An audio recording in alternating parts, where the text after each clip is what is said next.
കഴിഞ്ഞ ദിവസം ഞാൻ ഒരു സുപ്രീം ലോ എന്ന് പറഞ്ഞൊരു വീഡിയോ ഇട്ടിരുന്നു. അതായത് വേറൊന്നുമല്ല, ഈ വൈറലാവാൻ ശ്രമിക്കുന്ന കുറെ പെണ്ണുങ്ങളുടെ ആ ഒരു അഴിഞ്ഞാട്ടം, അതോടൊപ്പം തന്നെ ഇവിടുത്തെ ആ ഒരു വിഡ്ഢികളായ നിയമം മാറാത്ത ആ ഒരു അവസ്ഥ, അതായത് അവർ കുലസ്ത്രീകൾക്ക് വേണ്ടിയുള്ള അതേ സംരക്ഷണം ഇപ്പോഴും കൊടുത്തുകൊണ്ടിരിക്കുന്നു.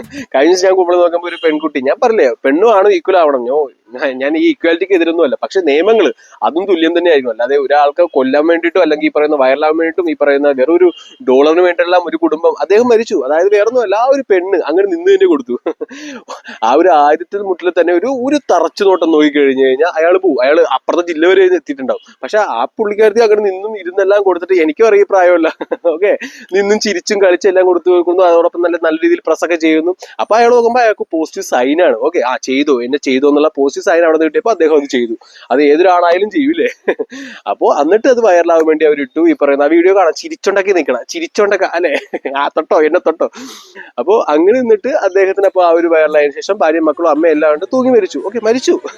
കാരണം ഈ സിസ്റ്റം ഞാൻ പറഞ്ഞില്ലേ, ഈ ഒരു സിസ്റ്റം ആകെ താഴ്ത്തെത്തി കഴിഞ്ഞിരിക്കുന്നു. ഞാൻ പറഞ്ഞത് ഈ പറഞ്ഞത് എല്ലാ സിസ്റ്റവും ഞാൻ ഇല്ലാതാക്കുമെന്ന് പറഞ്ഞതും ആ ഒരു റെപ്രസെന്റേറ്റീവ് ആയിട്ട് തന്നെ. ഇവിടുത്തെ ആണും പെണ്ണും കേട്ട ആ ഒരു ആണുങ്ങളാണെങ്കിലും പെണ്ണുങ്ങളാണെങ്കിലും ഇത് എന്നെ സംബന്ധിക്കുന്ന കാര്യമില്ല. പക്ഷെ ഭാവി തലമുറയ്ക്ക് വേണ്ടിയിട്ട് ഇത് ഞാൻ എന്തായാലും ചെയ്തിരിക്കും.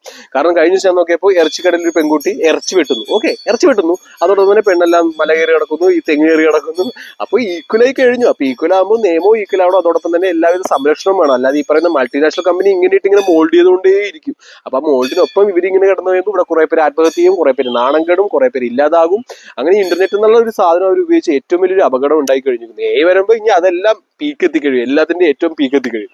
അപ്പൊ ഇതെല്ലാം ഈ പറയുന്ന ജുഡീഷ്യൽ സിസ്റ്റം ആണെങ്കിൽ, ഈ പറയുന്ന ഗവൺമെന്റ് ആണെങ്കിലും വിഡിത്തരങ്ങളെല്ലാം കഴുകി മാറ്റുന്ന സമയം. അതിന്റെ ഏറ്റവും വലിയ സിഗ്നൽസ് ആണ് ഈ ആൾക്കാർ മരിച്ചുകൊണ്ടിരിക്കുന്നത്. അതോടൊപ്പം തന്നെ കുഞ്ഞുങ്ങളെല്ലാം പരസ്പരം പീഡിപ്പിക്കുന്നു.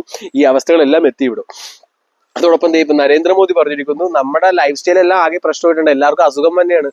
എന്നാ അദ്ദേഹമാണ് ഈ പറയുന്ന വിഡ്ഢിത്തരമായിട്ടുള്ള ഇറ്റലിയിലെല്ലാം ബാൻ ചെയ്ത ഫാക്ടറി എല്ലാം ഇങ്ങോട്ടാക്കുന്നു. ഈ പറയുന്ന പൊല്യൂഷനും വാട്ടർ പൊല്യൂഷനും എല്ലാം ഒന്നും പീക്ക് ചെയ്യുന്നില്ല. ലൈഫ് സ്റ്റൈൽ കുഴപ്പമൊന്നും, കുടിക്കുന്ന വെള്ളം, ശ്വസിക്കുന്ന പ്രാണവായു, കഴിക്കുന്ന എല്ലാവിധ മൾട്ടിനാഷണൽ ഫുഡിലെല്ലാം വിഷം. എന്നിട്ടും നമ്മുടെ കുഞ്ഞുങ്ങളെല്ലാം ആശുപത്രിയിലായിട്ട് പോകുമ്പോൾ ഫാർമസ്യൂട്ടിക്കൽസ് വഴി ആന്റിബയോട്ടിക് റെസിസ്റ്റൻസും വന്നു. എന്നിട്ട് പറയുന്നത് ലൈഫ് സ്റ്റൈലാണ് പ്രോബ്ലം എന്ന്.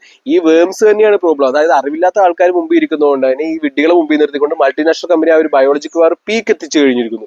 അപ്പൊ അത് തന്നെയാണ് ഏറ്റവും വലിയ കാര്യമല്ല. അപ്പൊ ഇതെല്ലാം തിരിച്ചറിയാത്ത ആ ഒരു വിഡ്ഢികളായ ജനങ്ങൾ തന്നെയാണ് ഈ ലോകത്തിന്റെ ഏറ്റവും വലിയ ശാപം. അപ്പൊ ഈ വിഡ്ഢികളെല്ലാം മരിച്ചു പോകും. അതിപ്പോ റിലാക്സ് കോഴ്സ് യൂണിവേഴ്സിറ്റി ഹ്യൂമാനിറ്റി കൊണ്ട് ഒന്നും ചെയ്യേണ്ട ആവശ്യമില്ല. കാരണം അവരുടെ ജീവിതശൈലി അവരങ്ങനെയാക്കി കഴിഞ്ഞിരിക്കുന്നു.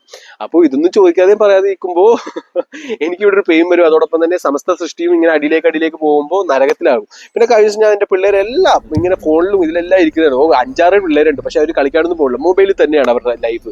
അതിനുശേഷം യൂട്യൂബിൽ നോക്കിയപ്പോൾ 20 കോടി 30 കോടി എല്ലാം വ്യൂസ് ആണ് ഈ വിഡ്ഢിത്തരമായ വീഡിയോസിന്. അപ്പൊ ഇതെല്ലാം കുഞ്ഞുങ്ങളെ മന്ദബുദ്ധിയാക്കും. അപ്പൊ ഇതെല്ലാം ഞാൻ ഇല്ലാതാക്കും.